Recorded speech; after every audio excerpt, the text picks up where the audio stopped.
Pak, kalau bagaimana caranya mengubah data yang sudah permanen gitu? Permanennya itu di mana tidak disebutkan, Pak Riza. Ini gimana caranya, Pak? Kalau di profil tadi itu bagaimana menghubunginya, terus kemana dan seterusnya. Apalagi misalnya foto dan lain sebagainya. Ini mohon ada jawaban, Pak Riza.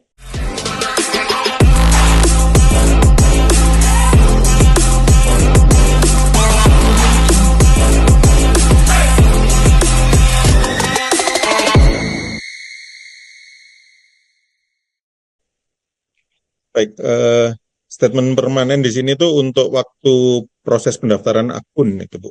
Jadi Ya kan ya. dia pada waktu mendaftarkan akun itu mungkin sudah sampai ke tahap melakukan proses permanen data, Permanen, ya. namun apa namanya mungkin nggak tahu apakah miss atau gimana Ya. sehingga ada data yang belum benar begitu. Nah, kalau apa namanya memang ada kasus yang seperti itu dan ingin ada pembatalan permanen, ya silakan kontak ke helpdesk atau call center. Helpdesk ya.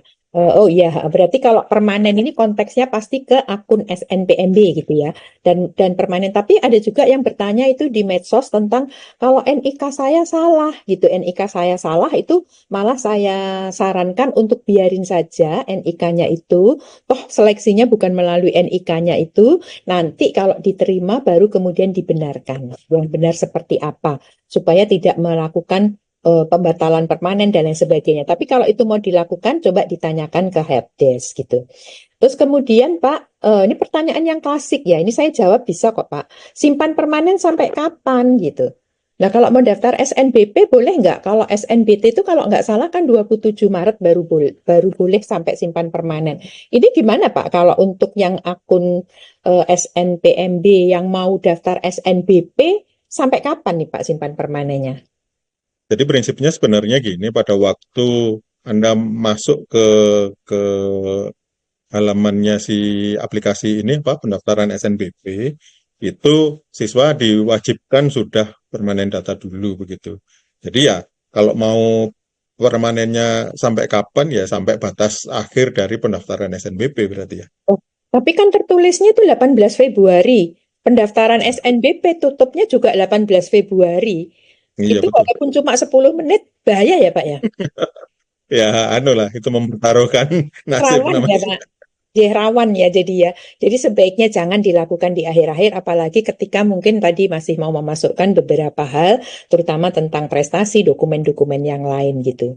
Ini juga pertanyaannya menarik, Pak. Apakah mendaftar SNBP di awal-awal waktu pendaftaran itu mempengaruhi peluang diterima di PTN daripada hari-hari terakhir pendaftaran SNBP, Pak?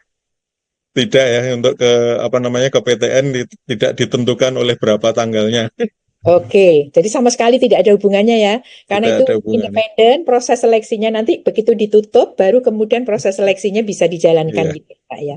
Oke, ini pertanyaannya cukup menarik juga nih Pak ya ininya. Nah ini ada pertanyaan yang mungkin menurut saya tidak terlalu jelas. Kalau pilihan satu sama dengan pilihan dua sama, boleh apa tidak? Ya rasanya tidak. Ya ngapain gitu punya eh, pilihan satu dan pilihan dua sama nggak ada gunanya. Ya nggak ada gunanya gitu ya, nggak ada gunanya. Apa maksudnya mungkin gini Pak, saya pilih misalnya prodi X tapi satu di PTNA, satu di PTNB, boleh kan Nah, Pak? kalau itu masuk akal, kalau itu Asal masuk akal. memenuhi tadi ya Pak Ya. ya, kalau dua pilihan prodi salah satunya minimal harus ada di provinsi di tempat. Dan sebetulnya kalau dari sistem juga tidak dimungkinkan untuk memilih prodi yang Oh, sama di pilihan satu pilihan dua nggak dimungkinkan. oke oke oke. Tuh. Kemudian Pak, ini Pak yang Pak Sarif belum ya gini ya. Nah ini Pak. Nah, ini Pak, berarti nggak bisa lintas jurusan ya?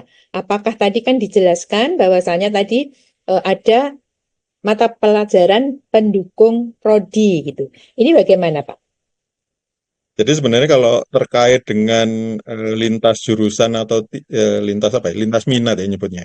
Lintas minat atau tidak itu sebetulnya di SNBP sejak tahun kemarin itu sudah tidak ada lagi cerita pembatasan itu begitu ya. Oke, Jadi karena kita memang di yang sekarang-sekarang ini kan juga kurikulumnya kurikulum merdeka begitu ya. oke. Meskipun masih ada yang menggunakan IPA IPS, namun dalam memilih prodi ini tidak ada batasan bahwa kalau prodi ini hanya untuk jurusan IPA saja atau prodi ini hanya untuk IPS saja itu tidak ada lagi batasan yang seperti itu. Jadi bebas sebetulnya memilihnya, ya hanya apa namanya, bagi peserta sendiri ya harus anu lah ya, harus paham ya.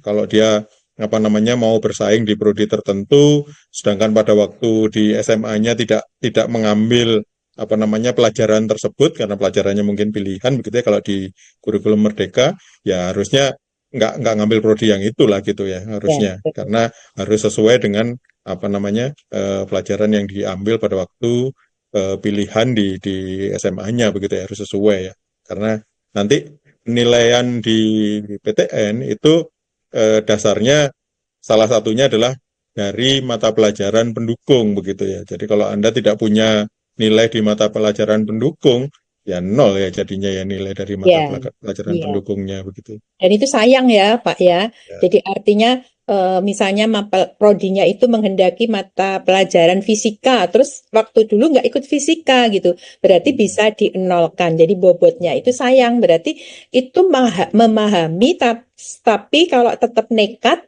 berarti seolah-olah kan ya berani kalah, berani tidak lolos seperti itu. Nah, ini adalah salah satu ini. Nah, yang terakhir dari YouTube maupun Instagram, Pak, ini kalau untuk sertifikat itu prestasi yang diakui itu apa saja dan apakah harus yang diakurasi atau diakui oleh Puspesnas, Pak, untuk yang Oh ya. pusat prestasi nasional? Jadi untuk prestasi itu paling minimumnya adalah di level kabupaten kota ya. Jadi Oke. eh, tidak boleh di bawahnya begitu. Jadi Hmm. silakan level provinsi boleh, level nasional boleh, level internasional boleh juga, apalagi semakin baik ya. Nah, kemudian kalau pertanyaannya apakah harus dikurasi oleh Puspresnas atau tidak, jawabannya itu opsional. Jadi Oke. silahkan kalau Anda memang sudah punya prestasi yang dikurasi oleh Puspresnas itu akan lebih baik begitu ya. Perguruan tinggi tahulah begitu ininya apa Ya. namanya, bagaimana membandingkan antara prestasi yang sudah dikurasi oleh Puspresnas dan tidak itu bobotnya seperti apa, itu perguruan tinggi tahu lah gitu. Jadi ya silahkan. Jadi tidak harus, jawabannya tidak harus dikurasi oleh Puspresnas, tapi kalau memang dikurasi ya tentu saja itu akan lebih baik ya, bahwa apa namanya bukti prestasinya ini sudah ada pihak lain yang apa ya mengakses ya bahwa ini prestasinya benar dan seterusnya gitu. Oke. Yang penting maksimum 3 ya Pak ya. Maksimum Yang 3. penting maksimum 3. Kalau dulu-dulu kan pernah sampai dengan sampai 10 seperti itu kurang fair jadinya ya Pak. Jadi ini memang hanya maksimum 3. Oleh karena itu yang terbaik lah yang ditampilkan, yang diunggah di halaman aplikasi. Baik.